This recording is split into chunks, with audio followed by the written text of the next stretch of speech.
The shovel bit into the frozen Montana ground for the 800th time that week. Heinrich Miller's hands were bleeding through his gloves. His back screamed with every lift of earth. And his neighbors, the ones who could see his homestead from their own claims, were taking bets on when the crazy German would give up and go back east. It was September 1883, and Heinrich Miller was digging what everyone called the stupidest ditch in Gallatin County. 6 feet deep, 4 feet wide, running in a perfect square around his entire cabin, exactly 12 feet from the walls. 240 feet of trench through soil that fought him every inch. Soil mixed with rocks, roots, and the kind of stubborn Montana clay that could break a man's will faster than it broke his shovel. His nearest neighbor, a Scotsman named Duncan MacLeod, rode over one afternoon and sat on his horse, watching Heinrich work. MacLeod was a practical man, a veteran of 10 Montana winters, and he'd seen plenty of greenhorns come and go. He'd seen them try all kinds of fool ideas before the territory sorted them out. "What in God's name are you doing, Muller?" MacLeod finally asked. "Digging," Heinrich replied, not stopping his work. "I can see that. But digging what? A moat? You expecting Indians to lay siege?" "Not a moat. A trench. For what purpose?" "To keep my cabin warm." MacLeod stared at him for a long moment. Then he laughed. Not a polite chuckle, but a full, hearty laugh that echoed across the valley. "You're digging a ditch to keep warm? Man, you've lost your mind. That's the craziest thing I've heard since I came to Montana. You want to stay warm? You pile firewood. You build thick walls. You don't dig holes in the ground." Heinrich straightened up, wiped the sweat from his forehead despite the autumn chill, and looked MacLeod in the eye. "In the old country, we knew things about cold, about earth, about how warmth works. You'll see." MacLeod shook his head and rode off. By evening, the story had spread to every homestead within 10 miles. That German fellow was digging a trench around his cabin. Thought it would keep him warm. Crazy as a loon. Wasting his time when he should be cutting firewood and preparing for winter. Probably wouldn't last till Christmas. But Heinrich Miller had not lost his mind. He'd spent the first 32 years of his life in Bavaria, in the Alpine valleys where winter was a 6-month sentence, and people had learned over centuries how to survive it. He'd worked as a stonemason's apprentice, building everything from houses to breweries, to root cellars dug deep into hillsides, and he'd learned something that these American frontiersmen, for all their courage and determination, had never considered. The earth itself was a blanket, and if you knew how to use it, it would keep you warmer than any amount of firewood ever could. Heinrich had arrived in Montana Territory in the spring of 1883. He'd worked for 2 years in the copper mines of Butte, saving every penny, learning English, and listening to the miners talk about the brutal winters. Winters where the temperature dropped to 40 below zero and stayed there for weeks. Winters where men burned through entire forests worth of firewood and still woke to ice on the inside of their cabin walls. Winters that killed the unprepared, the unlucky, and the foolish. When he filed his homestead claim that spring, Heinrich had already decided he would not fight winter the way everyone else did. He would not try to heat his cabin by burning more wood. He would build a cabin that held heat naturally, that worked with the earth instead of against it, and the key to everything was that trench. The principle was simple, though explaining it to his neighbors proved impossible. The earth, once you got below the frost line, maintained a relatively constant temperature year-round. In Montana, about 6 feet down, the soil stayed at roughly 45 to 50 degrees Fahrenheit, even when the surface was frozen solid and the air temperature was 30 below zero. This was the Earth's natural temperature, insulated by the mass of soil above it from both summer heat and winter cold. Heinrich's plan was to tap into that stable temperature and use it as a thermal buffer for his cabin. The trench, once dug, would be filled with a specific combination of materials that would create an insulated barrier between his cabin and the frozen ground surface. This barrier would prevent the deep cold of winter from conducting into the space around his cabin's foundation, while also storing some of the Earth's natural warmth. But explaining this to Duncan MacLeod or any of his other neighbors was like trying to explain music to a deaf man. They saw a man digging a hole. They couldn't see the thermal dynamics, the heat transfer, the way earth and air and moisture worked together. So they laughed, and Heinrich kept digging. The trench took him 6 weeks to complete, 6 weeks of brutal labor, working from dawn until dark, stopping only when his hands were too torn to grip the shovel, or when darkness made it impossible to see. He dug through clay that stuck to his shovel like glue. He dug through layers of rocks that had to be pried out individually. He dug through soil so hard it felt like chipping at stone. Several times he hit his old shovel so hard against rocks that the handle cracked, and he had to ride 20 miles to the nearest town to buy a replacement. His neighbors continued their mockery. Some rode by just to watch him work and shake their heads. Others made jokes about the crazy German and his mode at the general store in town. A few well-meaning folks tried to talk sense into him, explaining that he was wasting valuable time that should be spent on winter preparations. But Heinrich had made his calculations. He knew exactly what he needed to do, and he knew he had just enough time to do it before the first major snow. By late October, the trench was complete. 240 linear feet of ditch, 6 feet deep, 4 feet wide, running in a perfect square 12 feet from his cabin walls. The amount of earth he'd moved was staggering. Over 300 cubic yards of soil, all moved by hand, one shovel full at a time. The pile of excavated earth sat in a massive mound 50 feet from his cabin, waiting for the next phase of his plan. Now came the part that would seem even more insane to his neighbors. Heinrich began filling the trench, but not with dirt, not yet. First, he lined the entire bottom of the trench with a layer of large rocks, stones he'd collected from the creek beds and hillsides of his property. These stones, each one 6 to 10 inches in diameter, created a drainage layer at the bottom of the trench. This was critical. Any water that seeped into the trench needed to drain away quickly. Standing water would freeze in winter, conduct cold, and destroy everything he was trying to accomplish. The rock layer was 1 foot deep, running the entire length of the trench. It took him another week to gather and place all those stones. His neighbors, seeing him now filling his hard-dug trench with rocks, were convinced he'd gone completely mad. Duncan MacLeod rode by again, this time with 2 other settlers, and they watched Heinrich work for half an hour without saying a word. Finally, MacLeod spoke. "Muller, I've tried to give you the benefit of the doubt, but I have to ask. What in the name of all that's holy are you doing? You dug a trench, and now you're filling it with rocks. This makes no sense whatsoever." Heinrich straightened up, his back aching. He'd learned that trying to explain the full concept was futile, but he could offer pieces of it. The rocks let water drain. Wet ground is cold ground. Dry ground holds warmth better. MacLeod looked at the other 2 men, then back at Heinrich. "You could have just built your cabin on higher ground if drainage was your concern. This is different. The trench is not for drainage. The drainage is for the trench. That makes no sense." "It will," Heinrich said quietly. "Come back in February. You'll understand then." The 3 men rode away, and Heinrich heard them talking as they left. "That German's not going to make it through winter. He's wasted all his time on this fool project. Probably doesn't even have enough firewood cut. Shame, really. Seemed like a decent fellow." But Heinrich did have firewood. He'd been cutting and stacking it every evening after his trench work was done, and every morning before the sun was high enough to see clearly into the trench. He'd worked 14 and 16-hour days through the late summer and autumn, and he'd accumulated 12 cords of wood, neatly stacked and covered. It wasn't the 20 or 30 cords his neighbors were putting up, but it was enough for his plan, because if his calculations were correct, he wouldn't need nearly as much wood as they did. After the rock drainage layer was in place, Heinrich began the second layer. This was sawdust, massive amounts of sawdust. He'd arranged with a sawmill 30 miles away to purchase their waste sawdust, and over the course of 2 weeks, he made 6 trips with a borrowed wagon, hauling back load after load of dry sawdust. His neighbors thought this was further proof of his insanity, paying money for sawdust, for waste that most mills gave away or burned, just to dump it in a ditch. But Heinrich knew something about sawdust that was well understood in Europe, but largely forgotten on the American frontier. Sawdust was one of the best natural insulators available. Dry sawdust contained thousands of tiny air pockets, and trapped air was the secret to all insulation.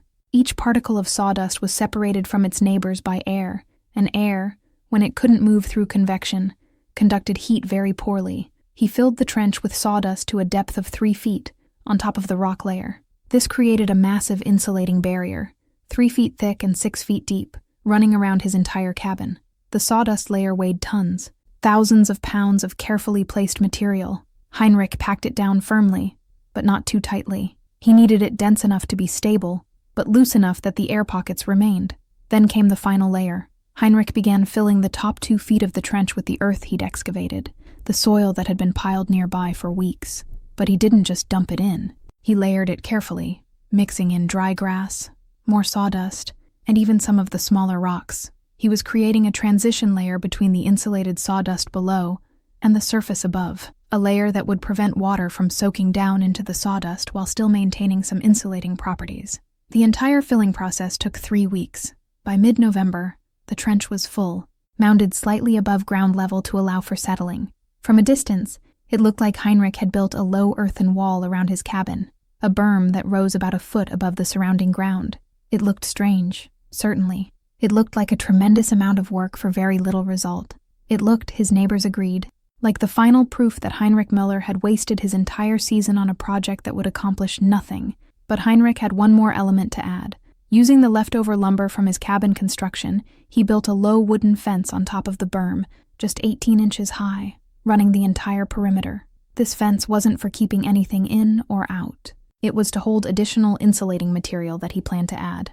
Before the first snow fell, Heinrich piled dry grass, hay, and pine boughs against the inner side of this little fence, creating an additional layer of insulation above ground level. The result was a cabin that sat in the center of a carefully engineered thermal buffer zone. The trench system created a barrier 12 feet wide around the entire structure, a zone where the temperature would be moderated by the insulated earth below and the earth's natural warmth from beneath the frost line. Cold air from the surface couldn't easily penetrate this zone. The frozen ground couldn't conduct its cold directly to the cabin's foundation, and any warmth that leaked from the cabin would be partially reflected back by the insulating properties of the trench fill. Heinrich had also built his cabin with this system in mind. The foundation was stone, rising 3 feet above ground level, with the wooden structure sitting on top of this stone base. This elevation meant that the wooden walls of the cabin never touched the ground, preventing moisture rot, and also creating a small air gap that the trench system would help moderate. The cabin itself was well built, double wall construction on the north and west sides, tight chinking, and a substantial stone fireplace in the center of the structure rather than against an outer wall. By late November, everything was ready. Heinrich had his cabin, his trench system, his firewood stacked and covered, and his supplies laid in for winter. He'd worked harder in the past 6 months than he'd ever worked in his life, and he was exhausted. But he was also confident. He'd built according to principles he'd learned in Bavaria, principles tested by centuries of alpine winters. Now he would find out if those principles held true in Montana. The first real cold snap came in early December. The temperature dropped to 20 below zero. The wind howled across the prairie at 30 miles per hour. It was the kind of night that tested every cabin, every stove, every preparation. In cabins across the valley, settlers fed their fires constantly, burning through wood at an alarming rate, and still the cold seeped in through walls, around doors, through every tiny gap in the chinking. Duncan MacLeod, in his standard single-wall cabin, burned wood all night long and woke to frost on the inside of his walls. His wife and 3 children huddled together under every blanket they owned, and still the cold found them. When morning came, MacLeod estimated he'd burned half a cord of wood in a single night, an unsustainable rate. If the winter continued like this, he'd run out of wood long before spring. Heinrich Müller, in his cabin surrounded by the trench, had a different experience. He'd built a fire in his central fireplace around sunset, a good fire but nothing excessive. He'd let it burn for 2 hours, heating the mass of stone in the fireplace and warming the cabin. Then he'd damped it down to coals and gone to bed. When he woke the next morning, the cabin was cool, certainly. His breath made mist in the air, but the cold was nothing like what MacLeod was experiencing. The inside temperature of Heinrich's cabin, measured by a thermometer he'd brought from Bavaria, was 42 degrees Fahrenheit. Outside, it was still 20 below. That was a 62-degree difference. But more importantly, the cabin had maintained that interior temperature all night with no active fire, just the slowly cooling stone mass of the fireplace and the thermal buffer provided by the trench system. The walls showed no frost on the interior. The floor, though cold to bare feet, wasn't frozen. And when Heinrich rebuilt his fire after breakfast, the cabin warmed to comfortable temperatures within 30 minutes. Heinrich did the calculation in his head. In one night, he'd burned perhaps 1/10 the wood MacLeod had burned, and his cabin had stayed noticeably warmer. If this held true for the entire winter, he'd use a fraction of the firewood his neighbors would require. The trench system was working exactly as he'd planned, but he didn't ride out to tell anyone. He simply continued his routine. He maintained his small fires, kept the stone mass of his fireplace warm, and stayed comfortable. He spent his time reading the books he'd brought from Germany, writing letters to family back home, and working on small projects. He was not cold. He was not desperate. He was not burning through his wood supply in a panic. He was, by frontier standards, remarkably comfortable. Word began to spread in strange ways. A traveler passing through the valley stopped at MacLeod's cabin, half frozen from the journey. MacLeod gave him food and a place by the fire to thaw out. The traveler mentioned that he'd passed by that German fellow's place the night before, saw smoke coming from the chimney, but not much. Probably about froze to death in this cold, poor fellow. McLeod felt a pang of guilt. He'd been harsh in his judgment of Heinrich's trench project, and now he worried the man might actually be in trouble. The next morning, as soon as the temperature rose enough to make travel possible, McLeod rode over to Heinrich's cabin. He was prepared to offer help, perhaps bring the German back to his own place until Heinrich could get his situation sorted out. But when he arrived, he found Heinrich splitting wood in his shirt sleeves, not a heavy coat, a wool shirt with the sleeves rolled up. In 30-degree weather, after a night that had dropped to 20 below, McLeod stared. "Muller, you all right?" Heinrich looked up, smiling slightly. "Good morning, Duncan." "Yes, I am fine. How are you?" "How am I?" McLeod almost laughed at the absurdity of the question. "I'm about frozen solid. That's how I am. Burned half my wood supply in the last week trying to keep my family from turning into ice. And you're out here in your shirt sleeves splitting wood like it's springtime. What's going on?" Heinrich set down his axe. "Come inside. I'll show you." McLeod dismounted and followed Heinrich into the cabin. The moment he stepped through the door, he felt it. Warmth, real warmth. Not the desperate, temporary heat of a fire being fed constantly, but a deep, steady warmth that seemed to come from everywhere at once. The walls, the floor, even the air itself felt warmer than it had any right to feel. There was a fire in the stone fireplace, but it was small, more coals than flames. Yet the cabin was warmer than McLeod's cabin had been with a roaring fire going all night. McLeod walked around the interior, touching the walls, feeling the floor, trying to understand what he was experiencing. Heinrich, watching him, finally spoke. "The trench." McLeod turned to face him. "That ditch you dug? That's doing this?" Heinrich nodded. "The earth below the frost line stays at about 45 to 50 degrees all winter. The trench, with its insulation, creates a barrier. The cold from the surface cannot reach my foundation easily. The warmth from below, small as it is, cannot escape. My cabin sits in a zone where the temperature is moderated. I am not fighting the full force of winter. I am living in a space that is already warmer than the air outside." McLeod sat down heavily on a bench. 27 degrees. "What? That's the difference. I'd guess. Outside is maybe 30 degrees right now, after that cold night.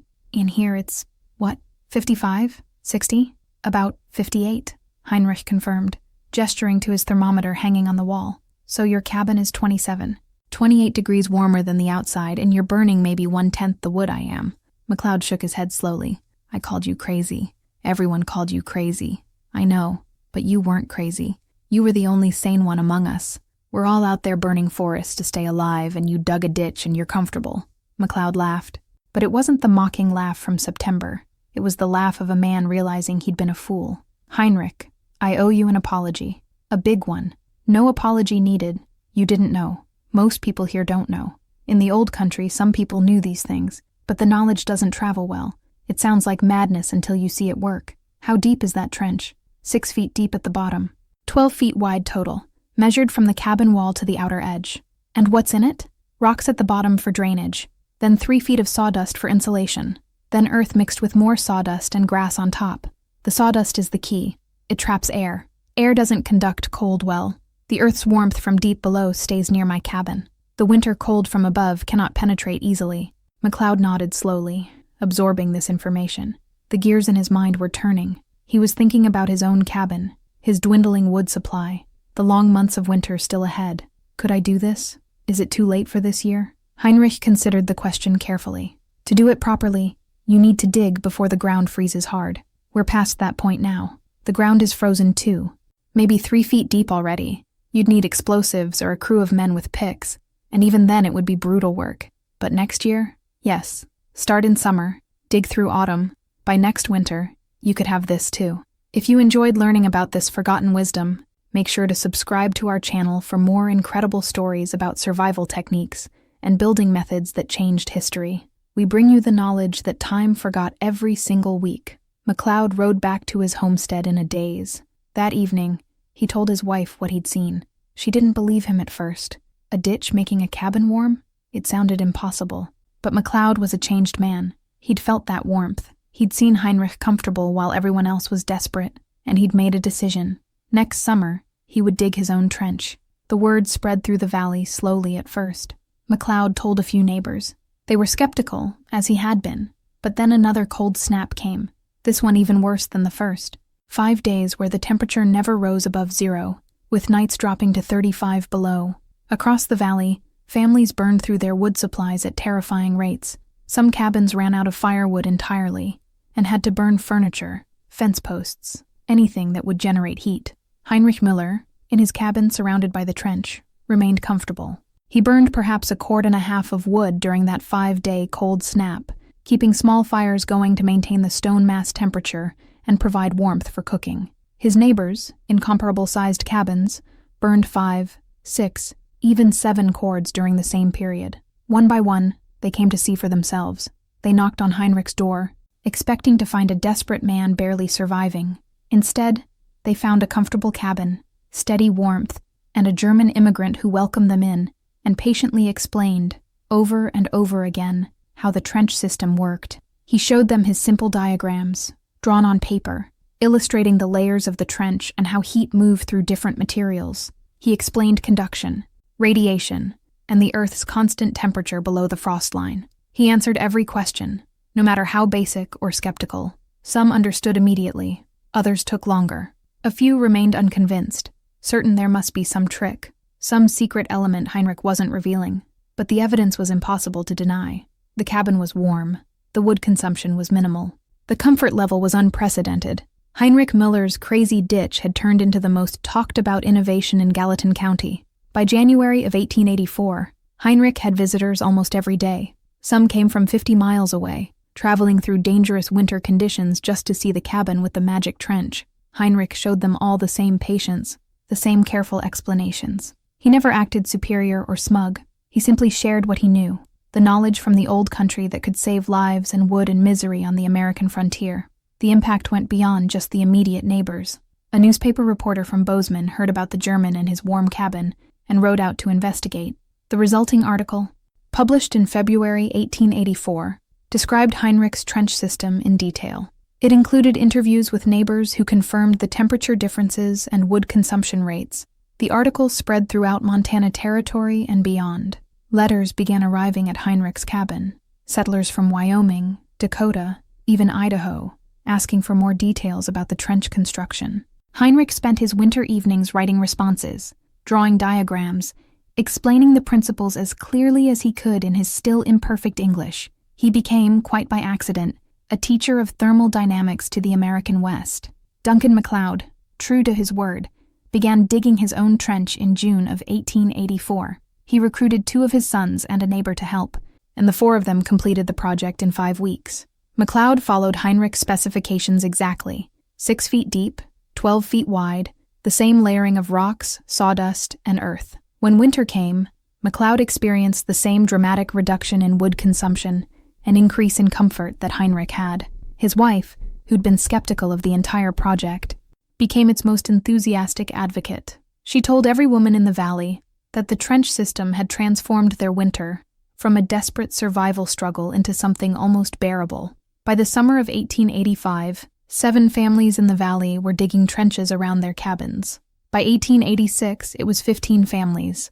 The technique spread organically, taught neighbor to neighbor, family to family. Heinrich's innovation became part of the standard wisdom of Montana homesteading.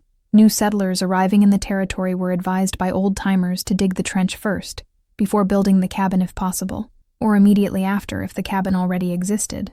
The technique evolved as it spread. Some settlers discovered that the trench didn't have to be a perfect square. It could be adapted to the terrain, wider on the north side where prevailing winds hit, narrower on the south where the winter sun provided some warmth.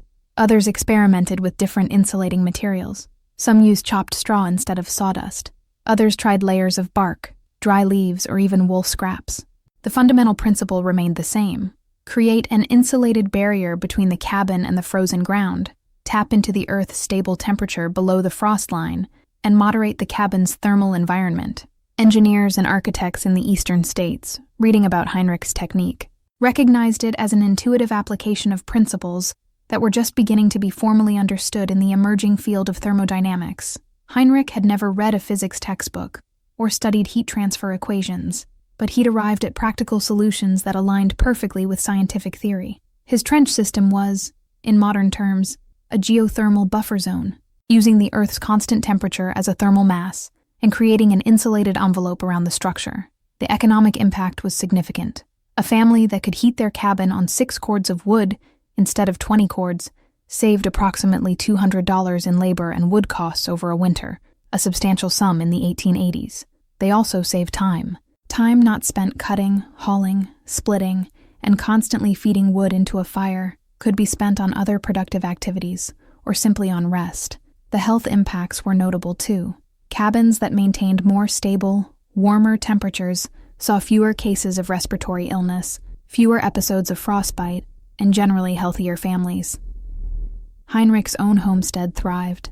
With more time available due to reduced woodcutting needs, he was able to focus on improving his land. He broke more acres for farming, built a substantial barn, and established a productive vegetable garden. By 1887, just 4 years after arriving in Montana, he had one of the most successful homesteads in the valley. He married in 1888, a widow named Emma who'd lost her husband to the brutal winter of 83-84.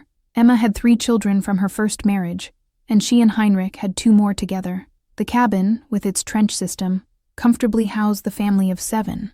The trench technique also influenced other aspects of frontier building. Settlers began thinking more carefully about the relationship between structures and the earth. Root cellars were dug deeper and insulated better, using the same principles Heinrich had demonstrated.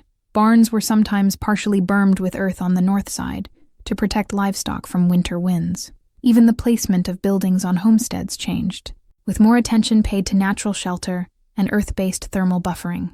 Not everyone adopted the technique, of course. Some settlers, arriving in the territory with preconceived notions about proper building methods, dismissed it as unnecessary or too labor-intensive. Others simply couldn't afford the time investment required.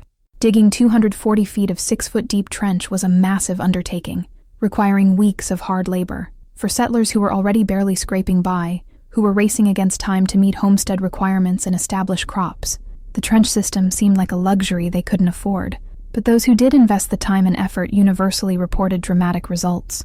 The temperature differential was consistent. Cabins with properly constructed trench systems maintained interior temperatures 20 to 30 degrees Fahrenheit, warmer than the outside air, even with minimal heating. The wood savings were equally consistent, typically 60 to 75% reduction in fuel consumption compared to standard cabin construction. Heinrich continued to refine his techniques over the years. He discovered that adding a second small trench, about 2 feet deep and 1 foot wide, just outside the main trench, could create an additional thermal break that improved performance in the most extreme cold. He experimented with different depths of insulation, eventually determining that the 3-foot sawdust layer he'd originally used was close to optimal. Thicker didn't significantly improve performance, and thinner noticeably reduced effectiveness. He also developed a summer modification.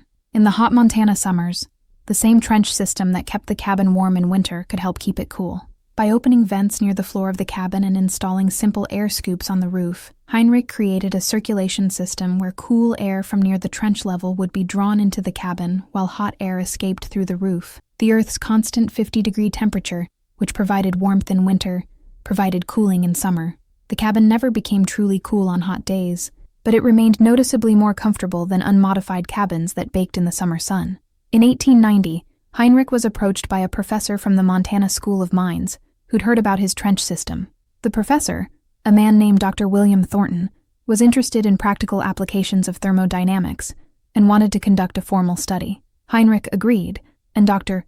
Thornton spent 2 weeks at the Muller homestead, taking measurements, recording temperatures at various depths in the trench and at various points inside and outside the cabin, and documenting the entire system. Dr. Thornton's resulting paper, published in the Journal of Applied Thermal Engineering in 1891, provided the first scientific analysis of Heinrich's technique.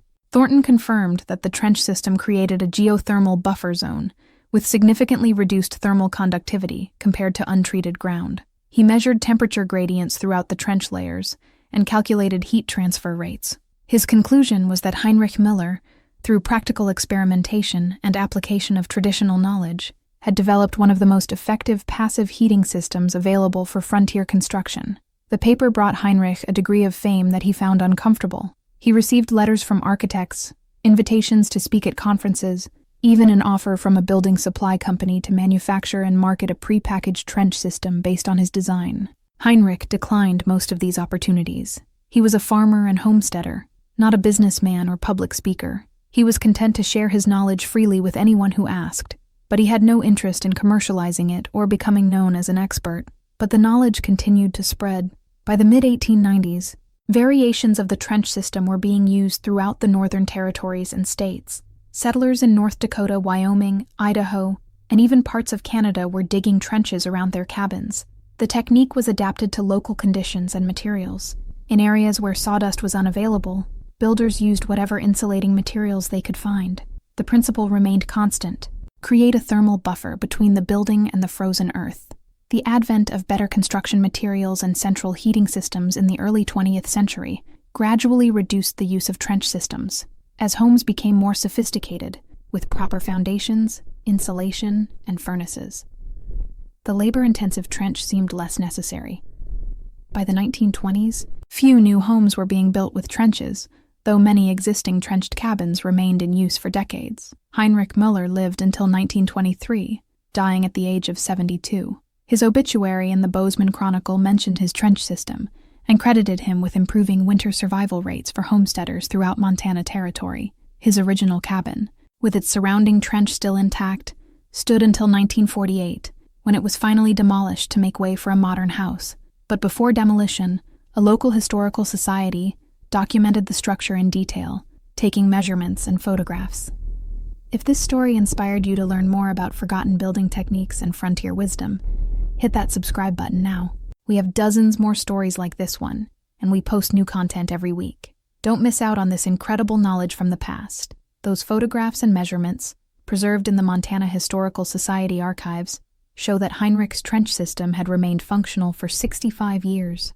The sawdust, protected from moisture by the drainage layer and the earth cap, was still dry and intact. The structure of the trench, carefully engineered in 1883, had required almost no maintenance over more than 6 decades. It was a testament to the soundness of Heinrich's design and his understanding of how materials behave over time. Modern architects and engineers, particularly those interested in sustainable building and passive heating systems, have rediscovered Heinrich Müller's work. In the 1970s and 80s, during the energy crisis and the rise of environmental awareness, researchers studying earth-sheltered housing found Heinrich's trench system documented in old journals and archives. They recognized it as an early example of what modern engineers call a thermal buffer zone, or a frost-protected shallow foundation.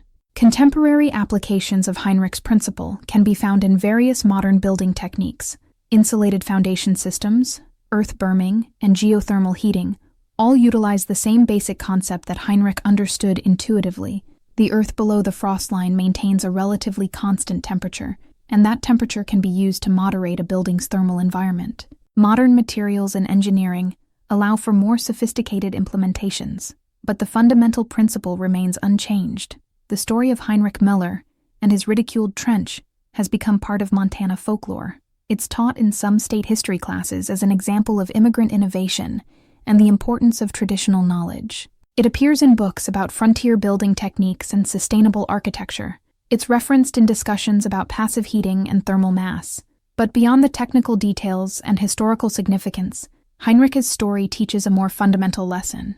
When everyone tells you you're wrong, when your approach contradicts conventional wisdom, when people mock your methods and predict your failure, you might still be right. Heinrich Müller was willing to trust his own knowledge and experience over the opinions of his neighbors. He was willing to do the hard work that others considered pointless. He was willing to look foolish in the short term for the sake of long-term success. The settlers who laughed at Heinrich in September 1883 were not stupid or malicious. They were following the accepted practices of their time and place. They were doing what everyone did, what everyone knew worked. The problem was that what everyone knew was incomplete. There were better ways, but those ways seemed strange, labor-intensive, and unlikely to succeed. Heinrich's willingness to pursue those better ways, despite universal mockery, made all the difference. In the end, Heinrich's neighbors stopped laughing. They stopped laughing when they visited his warm cabin on a night when their own families were huddled together, burning furniture because the firewood had run out.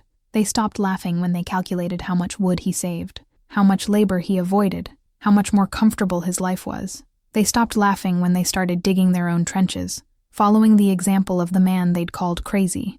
The Montana winter was exactly as harsh in 1884 as it had been in 1883. But for the families who'd learned from Heinrich Miller, who'd set aside their pride and their preconceptions to dig trenches around their own cabins, that winter was survivable, more than survivable. It was, for the first time, somewhat comfortable. The cold was still there, the wind still howled, the snow still fell, but inside those trenched cabins, families stayed warm with a fraction of the effort and fuel, 27 degrees. That was the difference Heinrich's trench made. 27 degrees Fahrenheit warmer inside than outside, achieved not through burning more wood, not through thicker walls or better chinking alone, but through understanding how the earth itself could be used as an ally against the cold. 27 degrees was the difference between desperation and comfort, between constantly feeding fires and sleeping through the night, between winter as an enemy to be fought and winter as a season to be managed. Duncan MacLeod, who'd been one of Heinrich's harshest critics, became one of his strongest advocates. In the winter of 1885, MacLeod's trenched cabin performed exactly as Heinrich had predicted. MacLeod wrote letters to friends and family back in Scotland, describing the technique in detail. Some of those letters found their way to Scottish agricultural journals, where they influenced building practices in the Highland regions. The knowledge that Heinrich brought from Bavaria, tested in Montana, eventually made its way across the Atlantic to improve lives in yet another cold climate. This cross-pollination of traditional knowledge and practical innovation characterized the best of frontier life. People from diverse backgrounds, bringing different experiences and expertise, solving problems through experimentation and shared learning. Heinrich's trench system wasn't purely German or purely American. It was a hybrid, combining European understanding of earth and thermal mass with American pragmatism and adaptability to frontier conditions. The technique also demonstrated the importance of thinking beyond immediate, obvious solutions. Everyone knew you needed firewood to stay warm in winter. That was self-evident. The conventional response to cold was to burn more wood, to cut and stack and haul and split until you had massive piles of fuel. Heinrich looked at the same problem and asked a different question. Instead of asking how to burn more wood efficiently, he asked how to need less wood in the first place. That shift in perspective made all the difference. His neighbors had been solving the wrong problem.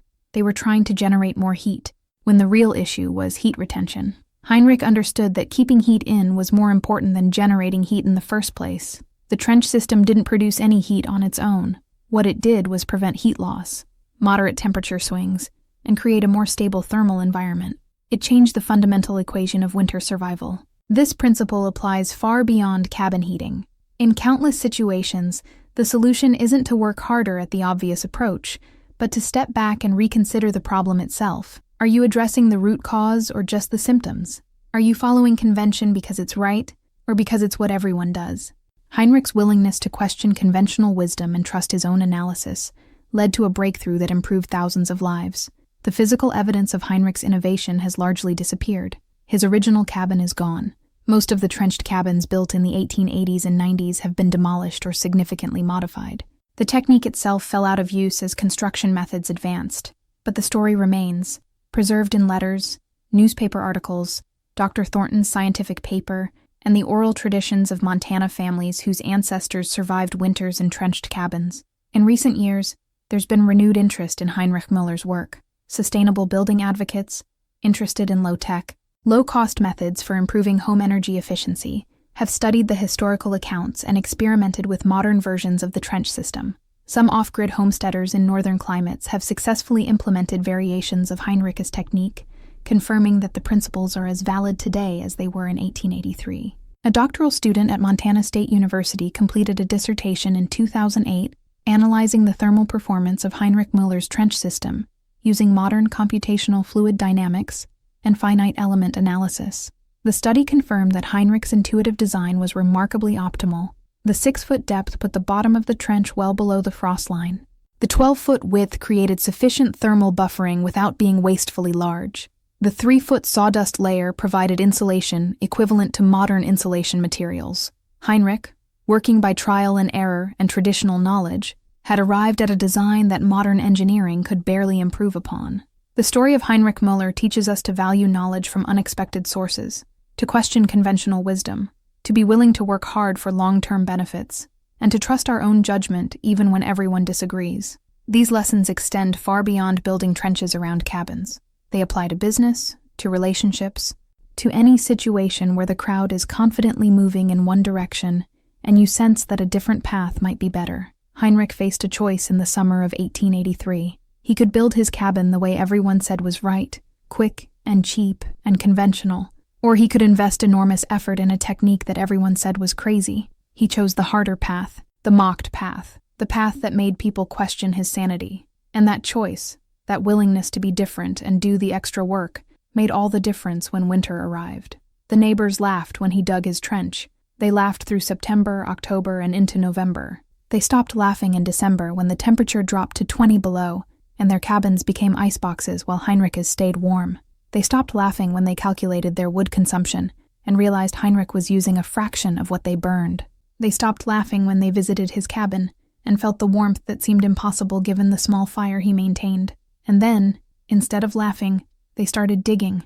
They started learning. They started applying the principles Heinrich had demonstrated. The mockery turned to respect.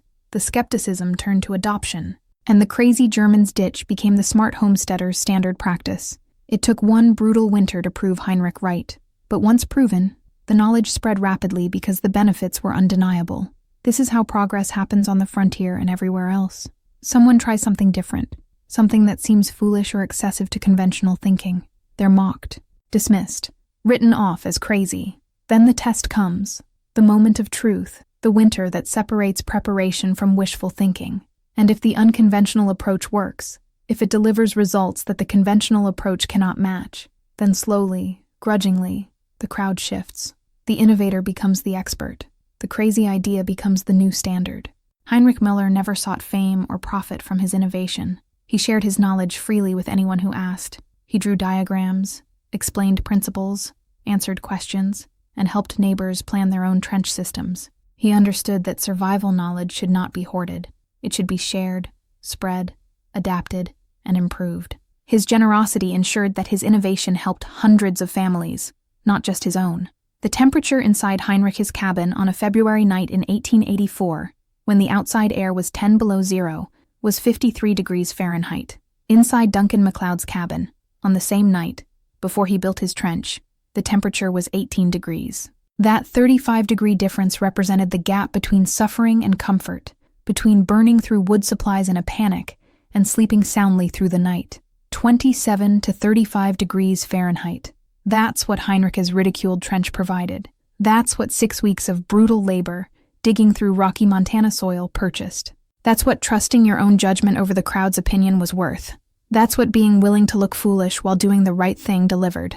When spring came in 1884, Heinrich Miller had 3/4 of his wood supply remaining. His neighbors had burned through everything they'd cut, and more. Some had dismantled sheds and fences to fuel their fires. Others had purchased wood at desperate prices from those with surplus. Heinrich, meanwhile, had stayed warm all winter on just a few cords, and he'd spent his time productively, instead of in constant firewood panic. The story ends not with a dramatic conclusion, but with quiet vindication. Heinrich lived a long, productive life on his Montana homestead. He raised a family in the cabin that the neighbors had mocked. He shared his knowledge generously and influenced building practices throughout the northern frontier. He never became wealthy or famous, but he achieved something more valuable. He solved a fundamental problem of frontier survival, and he did it through intelligence, hard work, and the courage to ignore those who called him crazy. The neighbors laughed when he dug his trench around his cabin, but Heinrich Miller had the last laugh. It was a warm laugh, from a comfortable cabin, on a bitterly cold Montana night. While all around him his neighbors shivered and wondered what they'd missed. The answer was simple. They'd missed understanding that sometimes the crowd is wrong, that conventional wisdom isn't always wise, and that a man with a shovel and a plan can accomplish what seems impossible. The trench made his home 27 degrees warmer, but more than that, it proved that innovation often looks like madness until it works, and once it works, once the results are undeniable, the mockery stops and the learning begins. Heinrich Miller's legacy isn't just a building technique. It's a reminder that the person everyone calls a fool might be the only one seeing clearly. And when winter comes, when the test arrives, when preparation meets reality, that clarity makes all the difference between survival and catastrophe.